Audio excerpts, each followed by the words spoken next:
about the point that you finished on, where you talked about the kind of affirmation of same-sex rights in Guam, but the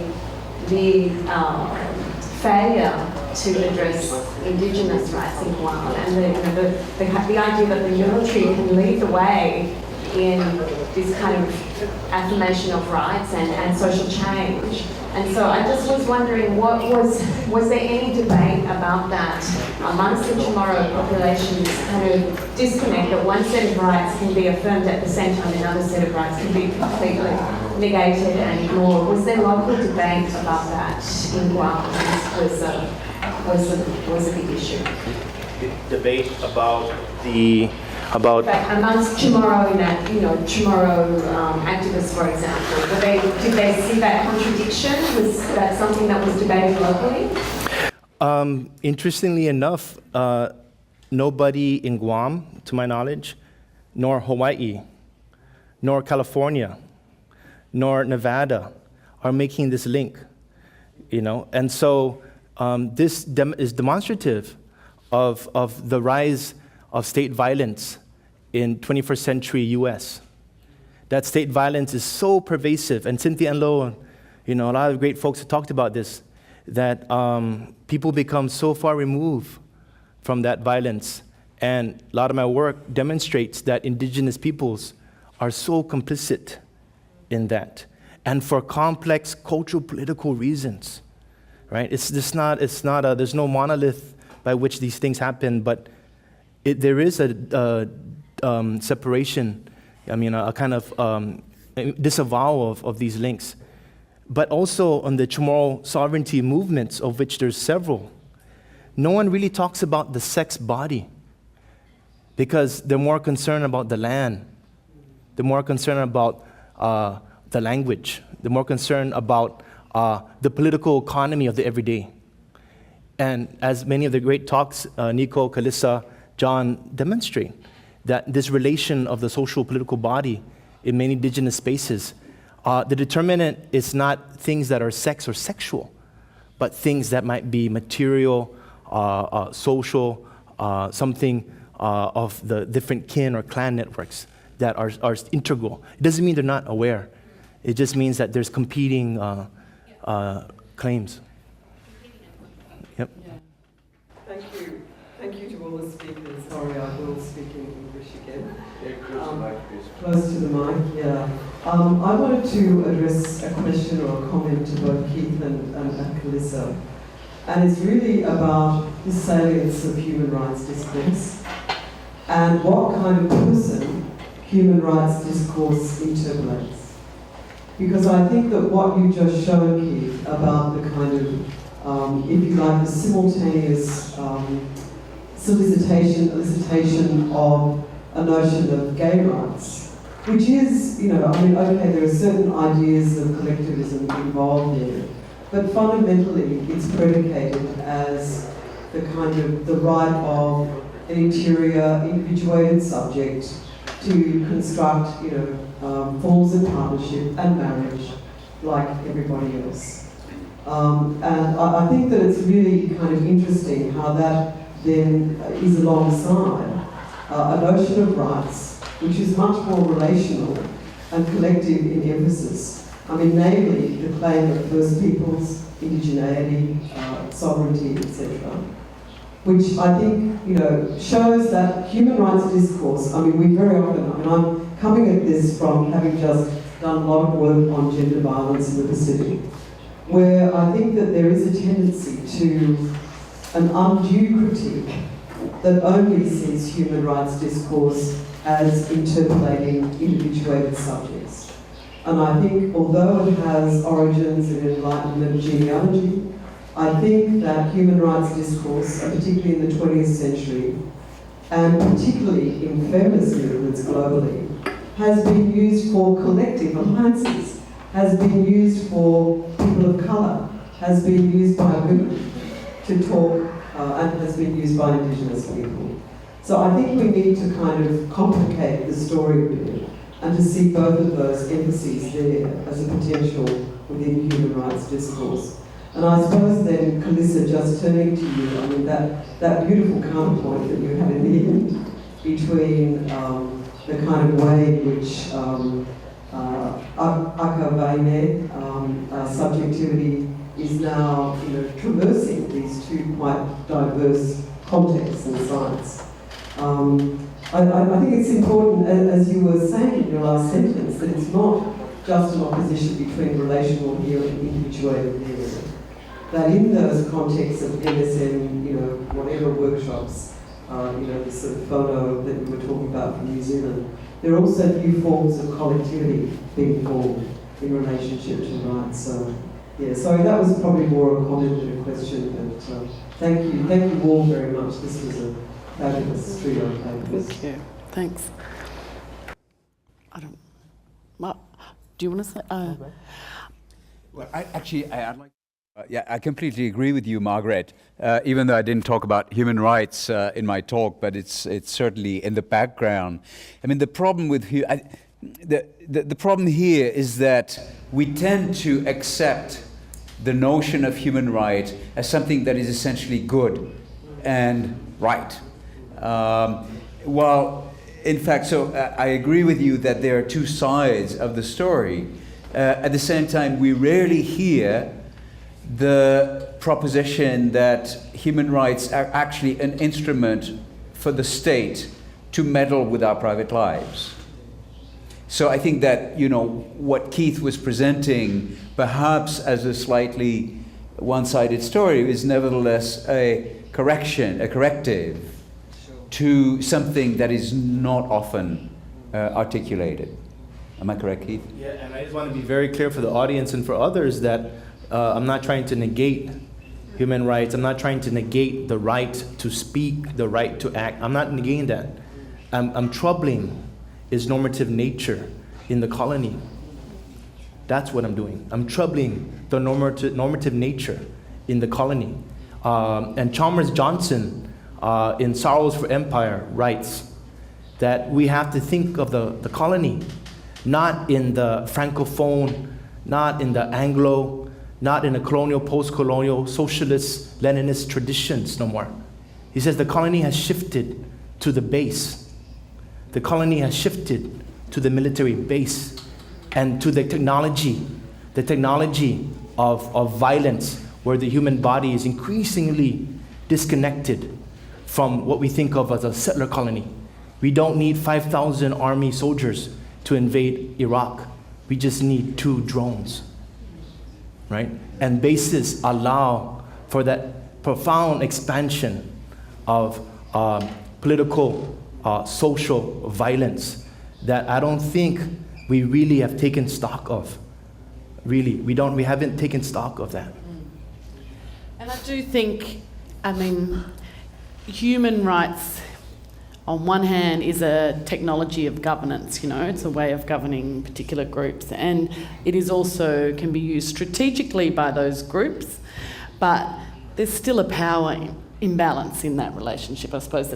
So trying to juggle the two, which is, like you were saying about the vernacularization of rights or indigenisation of rights, absolutely, but it's still within a global kind of system of power. In the Cook Islands, like Samoa, they're called tomboy, the same terms used, and lesbian too, but it is a very sexualised term. People know that these girls are, sleeping together or have a relationship of some sort. And what was I was going to say something else. It is seen as these tomboys have increased, like Samoa, since, in the 90s, there's heaps more, and they're seen as very Western, they're not even seen as a perversion of tradition, they're just a Western category of persons. So,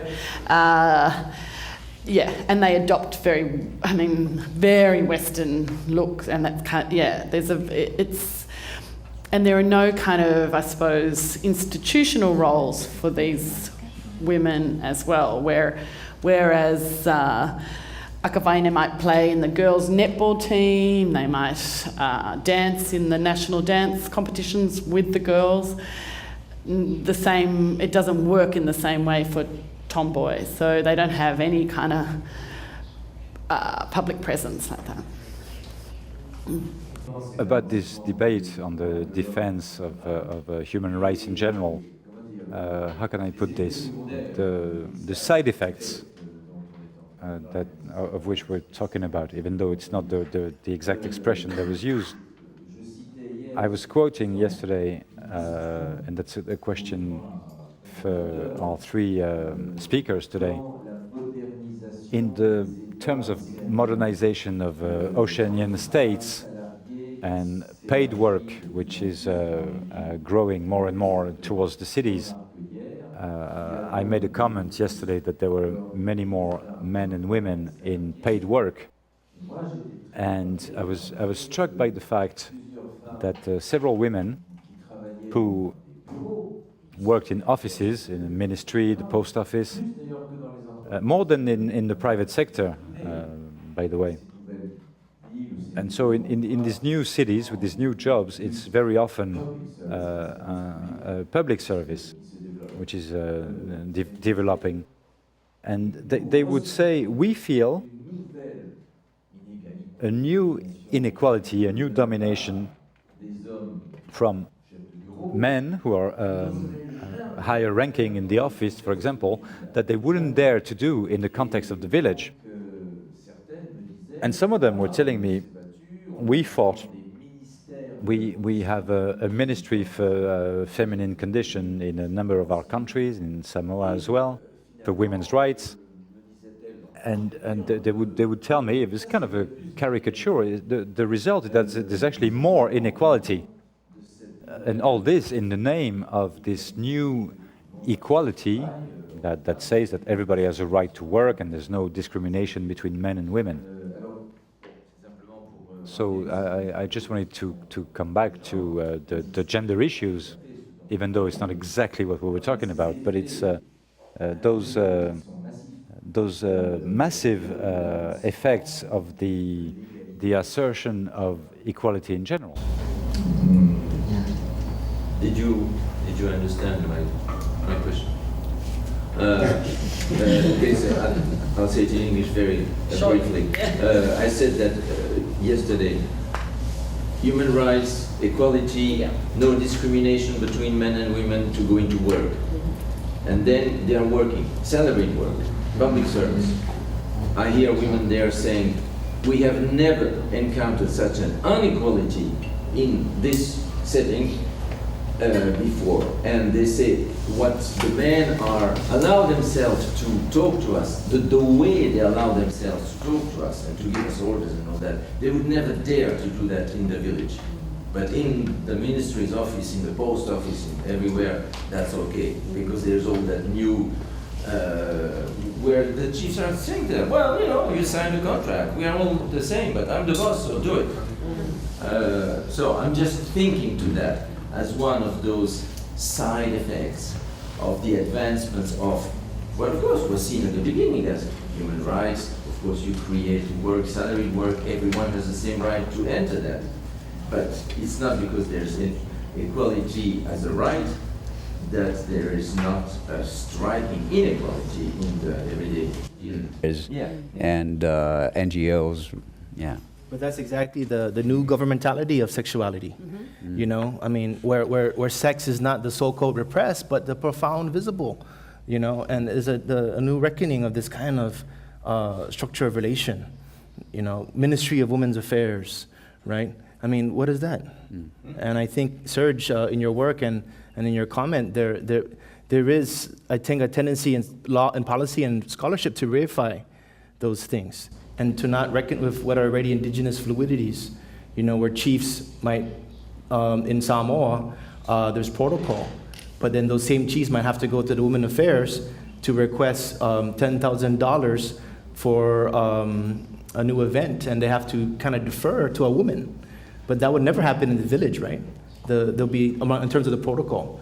But there is, I don't know, I can't quantify if there's more or less equality. I think that's a stretch, but there is a lot of discrepancies and unresolved dilemmas.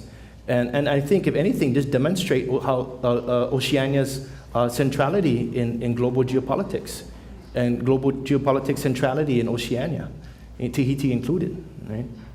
Which is not to say that there are no very serious structures of inequality through silencing of domestic violence, for example, in village contexts. Ça ne veut pas dire que il n'y a pas de structure, de cas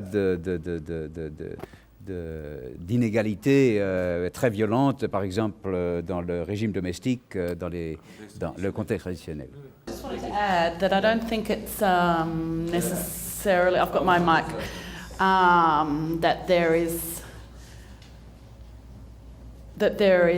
less, so because there's a Ministry of Women's Affairs and women are working in the public service, there's more inequality in those. I think there are different sorts of inequality in the different spaces. Yeah. Yeah. Okay. And different sorts of equality are in those two fields too. So they're not. I don't think they're. Perhaps they're quite different forms of what is equality, what is hierarchy. Yeah. Keep going. I want to ask. I wanted to come back to what Nico was saying, with two questions. I really enjoyed your presentation in general, and this very subtle reflection on categories. At the same time, I was surprised to hear you speak now when you talk about transgender people. You're only talking about M to F, as if it was natural. So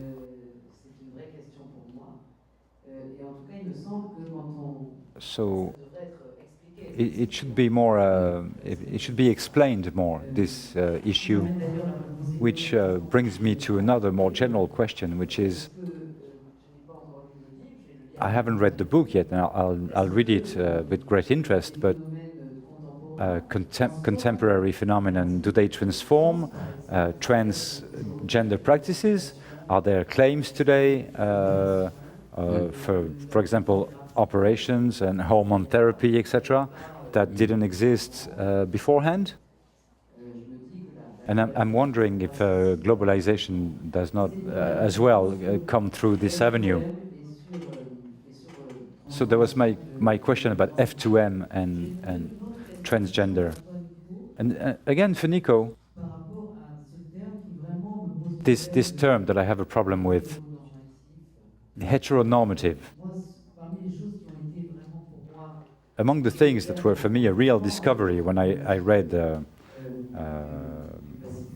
anthropology of the Pacific in general, was to see how much in other societies there could be, in spite of this very strong link to sharing of masculine and feminine roles, a whole circulation between feminine and masculine identities. And I was struck by the work of Glozewski on a symbolic androgyny. And there was the idea that androgyny could be thought of by a culture as a common trait and not one that belongs to a particular category of people. So I'm wondering today what remains of all this, and is the way that a society picks on a minority, and I don't question the legitimacy of being interested in that minority, but I'm wondering about the context in which this minority is being classified, perceived, or self-labeled.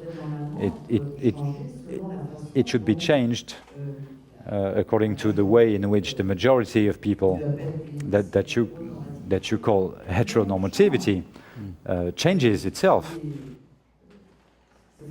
So, and it is striking to see that, for example, in France, the number of questions that are expressed throughout culture, art, about what it means to be a man, to be a woman.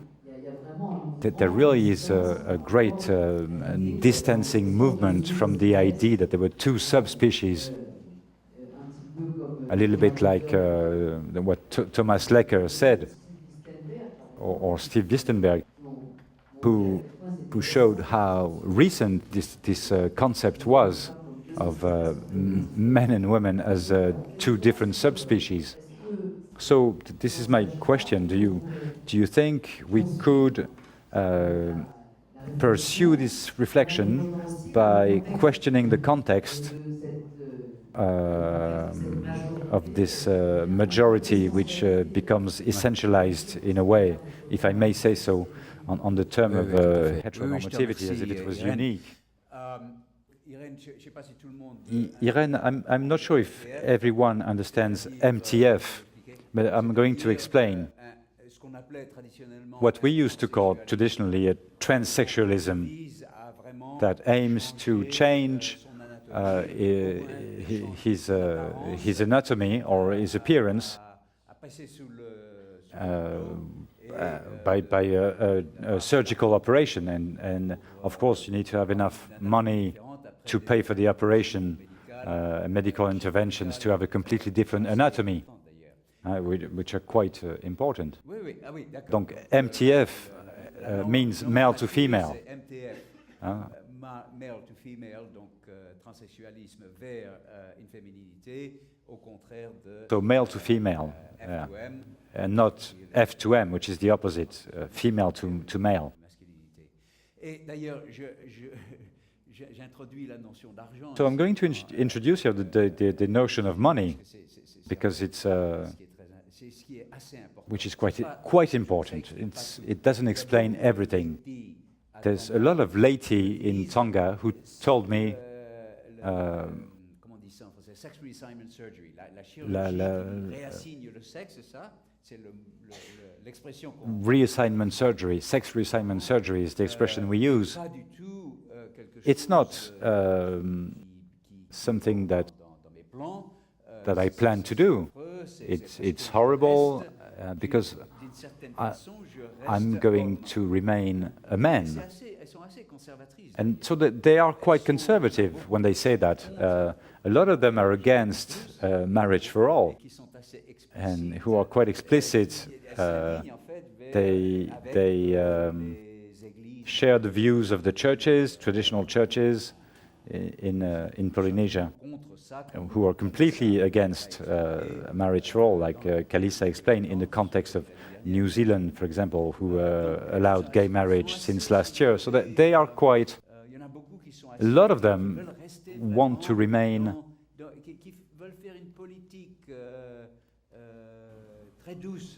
they want to have a very soft politics, and one of our contributors talks about this in the context of Samoa, Riven Dolgoy. Gentle politics of recognition.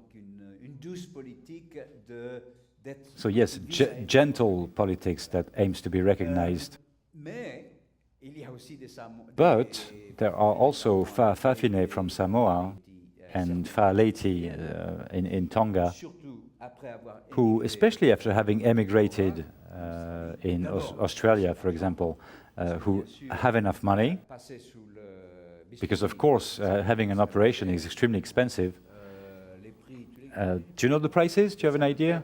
It's around 70,000 euro for MTF and around $150,000 for the other way around.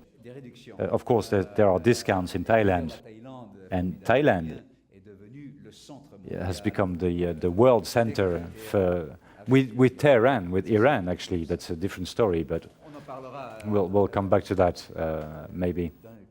I just wanted to add medical tourism and milli-tourism. I think there are probably, I don't know, but there's some interesting intersections there, perhaps. I do want to add, I think I want to add caution because the past few days we've been talking a lot about the human. And this goes back to Iran and and I think there's these layers and levels by which human or humanness are construed via rights, via law, via culture, via performance. And I think we have to take a step back and realize that in indigenous Oceania, that there's this, Margaret's work, there's no disconnect between the land, the ocean, the sea, and communities. That's one. And secondly, the other important point, at least in the US Imperial Pacific, is that Hawaiians, Chamorros, Chukis, right? They're not considered human in US legalese. Under the US Empire, we fall under the Department of Interior, the state apparatus that controls animals, right?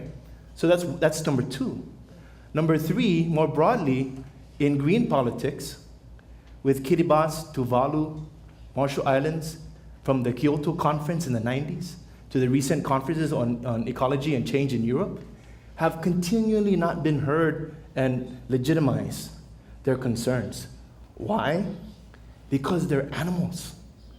And I think we need to take a step back and really trouble the promise and pollution of this thing called the human, because in Oceania it's so complex on all those. I just gave 3 examples, right? On a broad level, on a very micro level, and I think when we're talking about the ontology of things, we really have to caution and cast caution in the wind with respect to how these ideas circulate and for what purpose, and for what goal, And it hurts me and pains me when there's this mutual misrecognition that persists at all these different levels. And I just gave a few as the mantras of that. So I just want to caution, again, not to dismiss these rights discourses, but to take heed of what is really happening amongst us. Is kind of, I don't know if it was Nico or others, the types, the emergence of types. I have to be careful about those things, and I just want to. I want to pause and as we move forward in the conference to really take serious heed of these things. In both the promise and their restrictions.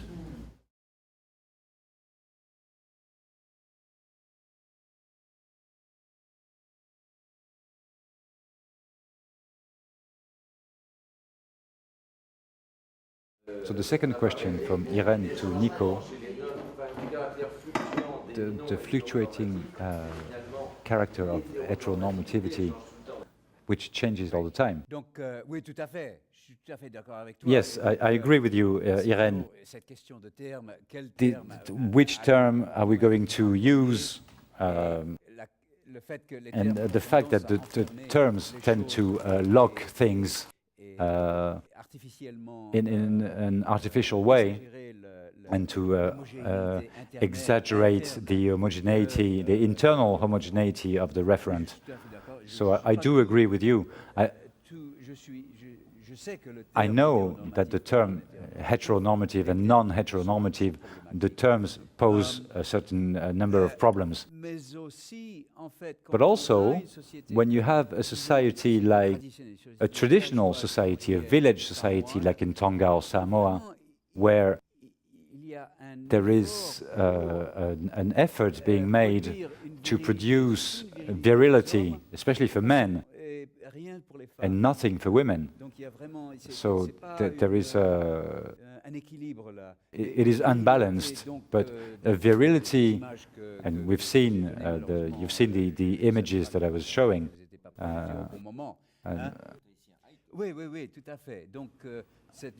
So this virility of the body, for example, for rugby players, the bodybuilder, the warrior.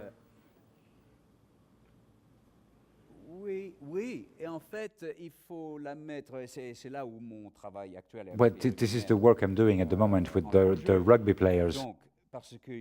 because the stakes are quite high.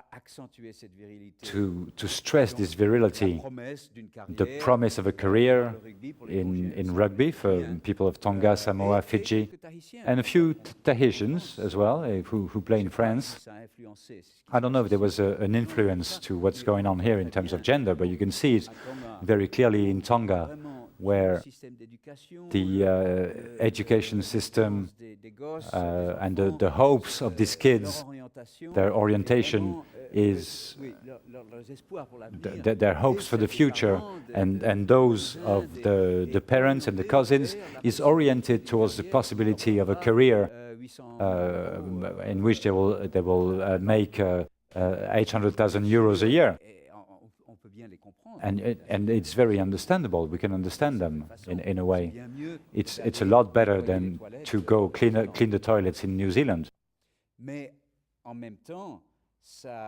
But at the same time, it privileges a certain masculinity, which is very closed in a way.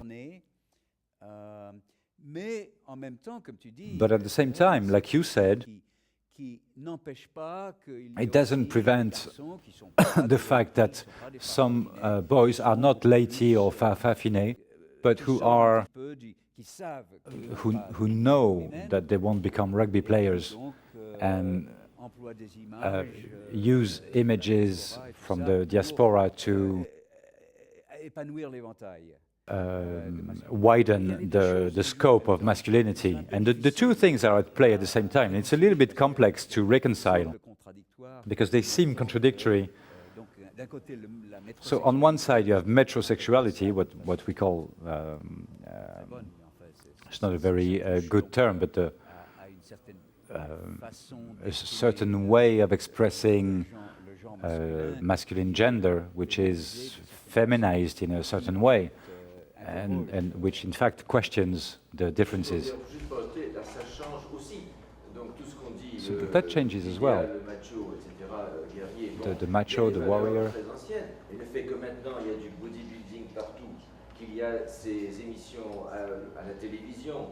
These TV programs for young people, there is a stress that is put on the image of the hyper macho. More than a long time ago. I agree with, and I just want to emphasize this point that Nico's making. And Iran, heteronormativity is profoundly troubling for a lot of these Samoan, Tongan guys, not just locally but internationally. They're the new black body. They're the new black body, right? And it's not about just heteronormativity. It's about myth making. And a lot of these young guys buy into this myth making, right? And it's just like black body as sport labor, right? And the mythology. As sport and military. Yeah, exactly.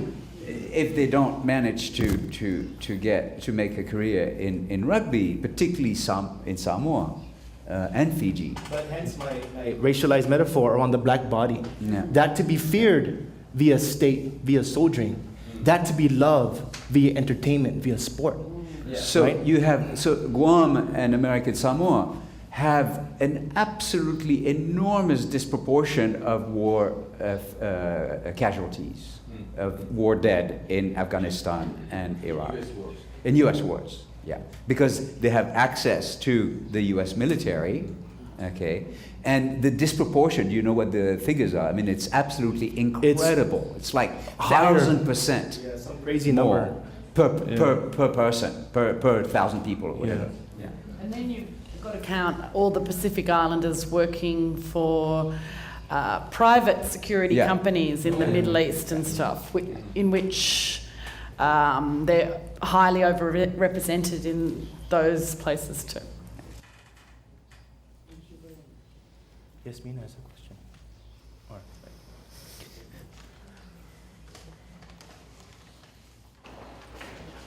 I've been formulating about questions here over the last 10 minutes, but can I just come back to what he said about the human? I think this is really important to trouble. I mean, there's been lots of kind of acting about what the concept of rights for might mean, but I think to trouble this notion of the human, and I think that you pointed to something really important about how that really encodes a very sort of Eurocentric, and perhaps even a Judeo-Christian idea about, humans at the top of God's divine creation. And I think that if one's working with a much more oceanic concept, that in fact, the human and the non-human that division, of course, Valur is like people and land together. And one's thinking about an animated universe in which a whole lot of other creatures partake of kind of, personhood in a way quite similar to sort of human beings. So I think that that's a really, really, really important intervention. And I really, like everything you said about the concept of the empire is now focused on these military bases. But I just want, some of my earlier thoughts were swirling around Irene and Nico's conversations about, the heteronormative. And just pointing to what you were saying, Irene, about, okay, given that, we are not two species, I'm talking about men and women now, and that, even in places where you don't have marked, let me call them gender crossing categories. And of course, the gender crossings are typically, canonically, globally, much more from male to female than the opposite direction. There's much theoretical work on why that should be so. But I think that at the start of your book and your paper, you also pointed to why certain regions of Oceania have this and others don't. And in a sense, one can see that sort of that crossing over, or even a sort of divine androgyny, in sequestered contexts in many parts of Papua New Guinea, Vanuatu, etc. But somehow that hasn't manifested itself in a certain kind of person. And I really do think, I think the really important move that you and Calissa are making in that introduction, there's several really important moves, but this argument against essentializing typology, which makes of these human persons a bit, I don't want to vilify butterflies because they're part of our animated universe, but the way in which this distanciation, which I think does have inheritance from an Enlightenment sort of classification, where you use these terms in a way to distance types.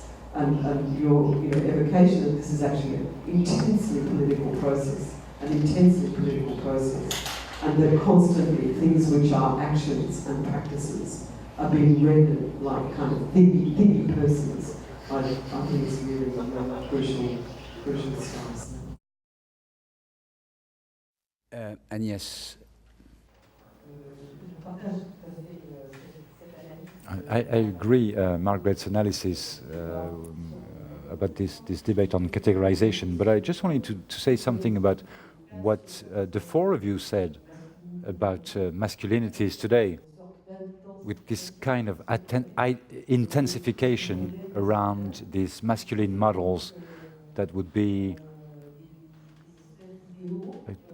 sort of ideals, ideal biographies for a lot of young boys. It's true in Africa with football, for example. But I wanted to ask you, according to studies and the different forms of masculinities in the United States, but also in France, that I read, there seems to be a very important factor, which is the cultural factor.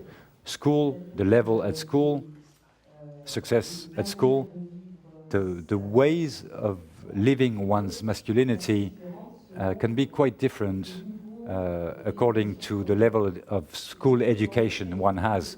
So I was wondering, for example, in the most popular environments who, for example, don't study languages, the ideals that you mentioned, are those ideals like sport, is it stronger?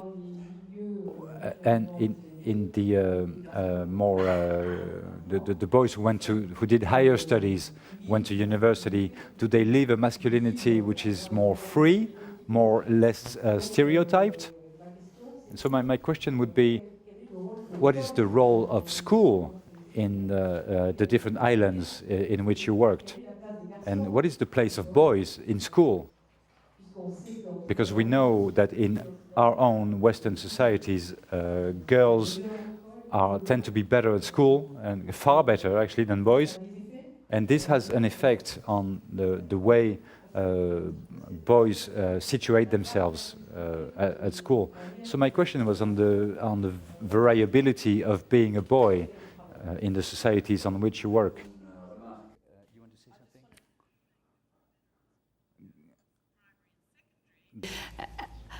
Or whatever they are. Well, all the way. All the way, but then you get into the real world and women occupy the lowest ends of the... So there's something else going on there too.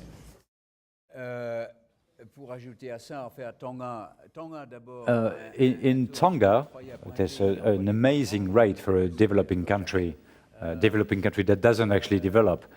The people of Tonga, in Tonga and abroad, have an amazing percentage rate in terms of people with doctorates. And it is truly astonishing, the number of people. And some of them became very well known. These are people who work in Pacific studies, that we read and that we know. And more recently, people from the 50s and 60s, they used to be men, and nowadays it's practically only women. So the people of Tonga talk about this, the fact that boys no longer want to study at school because they hope to succeed in rugby.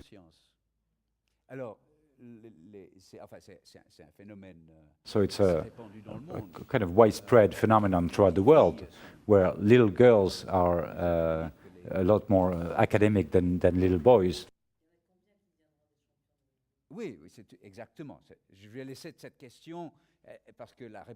And yes, the answer is obvious to that question. But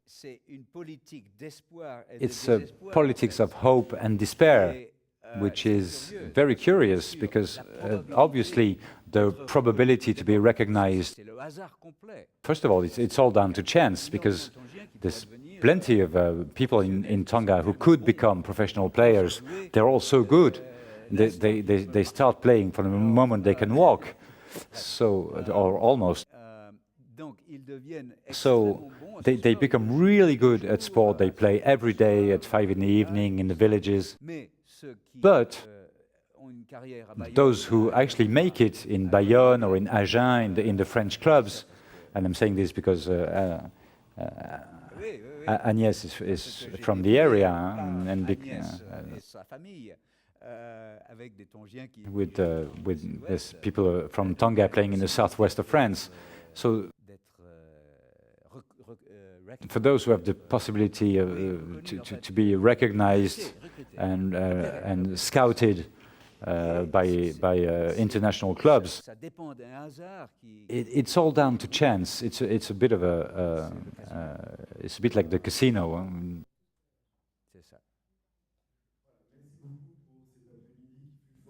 Thank you very much for this very rich afternoon. We've learned a lot, and we'll be meeting back here at 6 o'clock for a conference with Véronique Magron, Living the Gospel in the Family, Social and Friendly Life, the question of homosexuality. Thanks a lot, and we'll see you later.